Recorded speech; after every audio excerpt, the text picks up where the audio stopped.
এসেছিলেন, হ্যাঁ মালদার রামকেলিতে এসেছিলেন এবং এত সুন্দর একটা সরকার তৈরি করে দিয়েছে তার প্রতিমূর্তি। এখানে প্রতি বছর পুজো হয়, কীর্তন হয়। যে রূপ সনাতনকে দেখে নেন বসে আছে। এই রামকেলি মেলার সময় এখানে প্রচুর কীর্তন হয়। এবার রামকেলি মেলাতে দেখাবো, এটা হচ্ছে রথ, হ্যাঁ রথের গাড়িটা, হ্যাঁ। এবার এটা হচ্ছে গুপ্ত গুপ্ত বৃন্দাবন, হ্যাঁ শ্রী পাঠ রামকেলি ধাম মালদা। এটাও নবনির্মিত, বেশি দিনের পুরনো নয়, হ্যাঁ। রূপ সনাতন মিলন মন্দির এবং বৈষ্ণব স্বাস্থ্য চর্চা কেন্দ্র এখানে হয়, স্বাস্থ্য চর্চা হয়। আর এটা বনশ্রী সাহা লিলি, এই যে দেখুন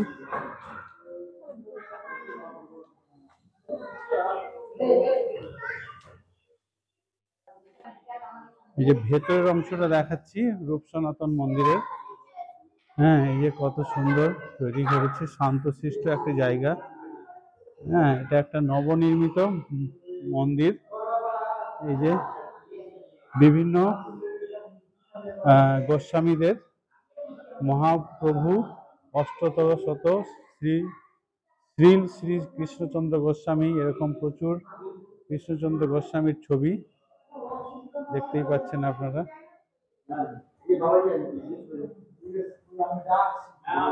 এই যে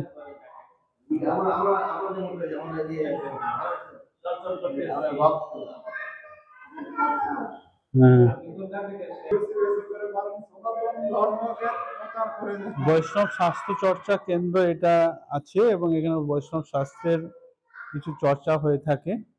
আর এই যে আমাদের শ্রীকৃষ্ণ ঠাকুর, রাধা কৃষ্ণের মন্দির, জগন্নাথ ঠাকুর, হ্যাঁ তাদের উপাসনা হয়, পুজো হয়। বছরে কীর্তনও তো হয় না এখানে, রামকেলির সময় কীর্তন হয়, হ্যাঁ হ্যাঁ হ্যাঁ। এবং রামকেলির সময় তো প্রচুর ভিড় থাকে, এখানে প্রচুর দর্শকের আগমন ঘটে, হ্যাঁ প্রচুর ভক্তের সমাগম হয়।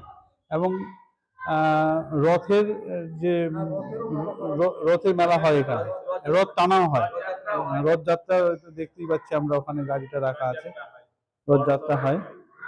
খুব সুন্দর মন্দিরটা জায়গায় এবং সামনে একটা পুকুর, খুব মনোরম জায়গায়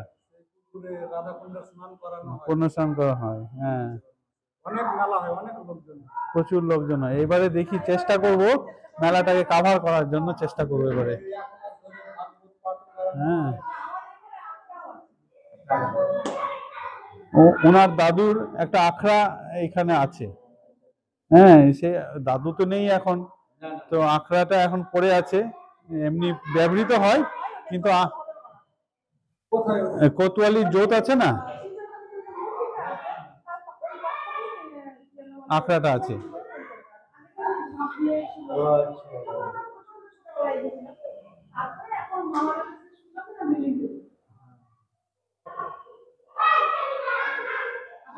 মাইকটা আমাদের কাছে নিয়ে যাও। আমরা তো পাশে গ্রাম। আপনার নাম? আমার নাম সুজিত দাস, আমার বাড়ি সুজাপুর। আচ্ছা, আপনি আজকে ঘুরতে এসেছেন? আজকে আমি ঠাকুরের দর্শনে এসেছি। আচ্ছা, বাহ, ভেরি গুড। আপনার নাম? আমার বাড়িও সুজাপুর। হ্যাঁ, আমার নাম পুলক কুমার সিংহ, আমিও ঠাকুর দর্শন করতে এসেছি। বাহ, ভেরি গুড। আপনার নাম? আমার নাম রাজকুমার মন্ডল, আমার বাড়ি এখানে। আমি প্রত্যেকদিন এখানে আরতি করতে আসি।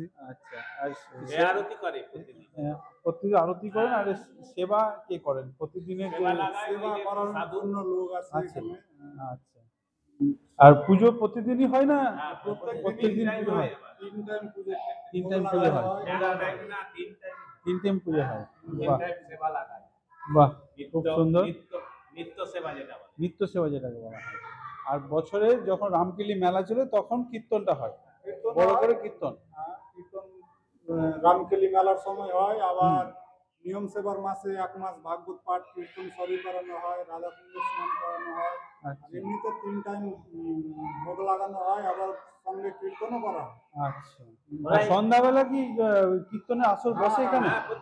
প্রতিদিন হয় সন্ধ্যাবেলা, প্রতিদিন। দেখি চেষ্টা করবো সন্ধ্যার দিকে আসার একবার। হ্যাঁ হ্যাঁ হ্যাঁ হ্যাঁ হ্যাঁ আচ্ছা, খুব ভালো লাগলো এই মন্দিরটা এসে। এরপরে ওই যখন সন্ধ্যাবেলা যেটা হয় ওইটা একদিন কভার করতে আসবে, সন্ধ্যার সময়টা। অনেক লোক 20 জন 25 জন 30 জন করে সব সন্ধ্যা আরতি করার জন্য লোক আসে। এই এই আসরটা পুরো ভরে যায় মনে হয় না, এই আসরটা পুরো ভরে যায়।